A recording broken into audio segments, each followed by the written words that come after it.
thing I put on here, and really, I guess I used to say swarm the football. You guys, some of you guys in here played at UNA for Coach Wallace, Coach Hyde. That's what we say today. When we break it, I remember Ron McKinnon. Ron McKinnon, all you guys know Ron McKinnon, that played for years in the NFL or whatever, and Ron played for Coach Wallace there at UNA. Ron, I remember one time a guy in practice, this was in spring practice, a guy wasn't running to the football, and he grabbed that sucker up. I don't know what happened there, but he grabbed that sucker up. I'm not saying he body slammed it, but it looked like he was fixing to. And he said, "What do you break the huddle on?"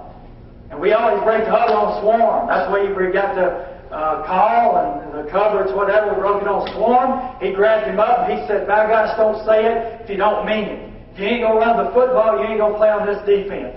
Some of you other guys may know, may remember that situation because some of them was playing right there then. But form two huddles is what I say. A lot of times. I guess that's a lie now because what people do on offense now, there's no such thing as forming a huddle because they don't allow you to. So I guess that's out. But we want to have 11 red hats to the football. I guess that now at West Alabama we don't huddle.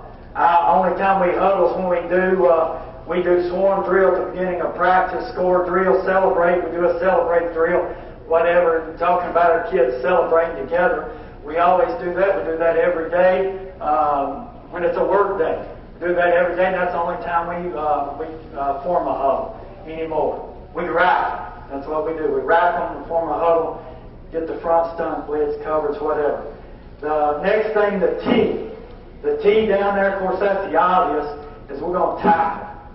And then every work day in practice, we're going to tackle in some form. We do a circuit tackle. Now, I've got that falling off there.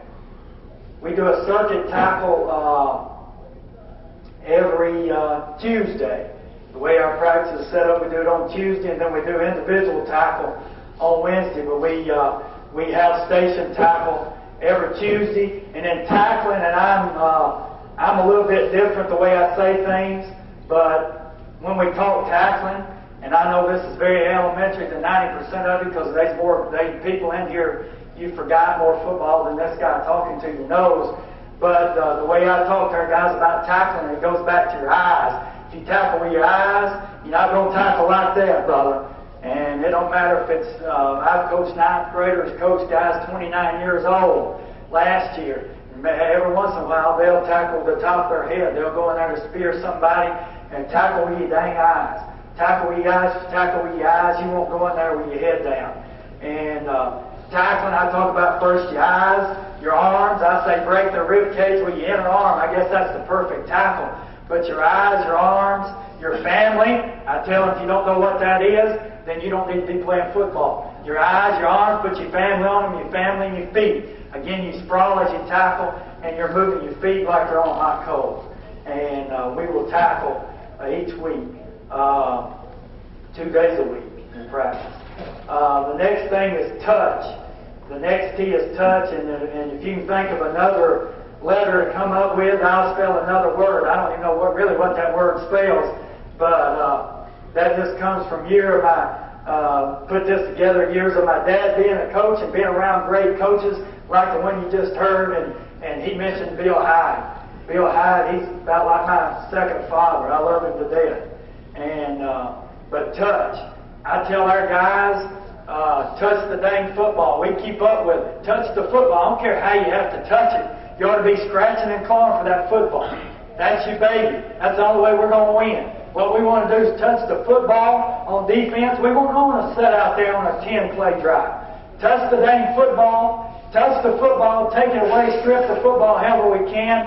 Let's get takeaways. Let's go sit our butt on the bench and on the Gatorade, sucking the Gatorade bottle or whatever, and let our offense be on the field. Because on the average, although we want to score every time we can on defense, we can score too. But on the average, you're going to score more with your offense on the field than you do on defense, and that's not rocket science. None of this will be rocket science. If you want to hear rocket science, I'd go somewhere else, because I'm not that guy. But that's sort of philosophy we do, and that's what I talk, and I did that a lot of days, and that won't change.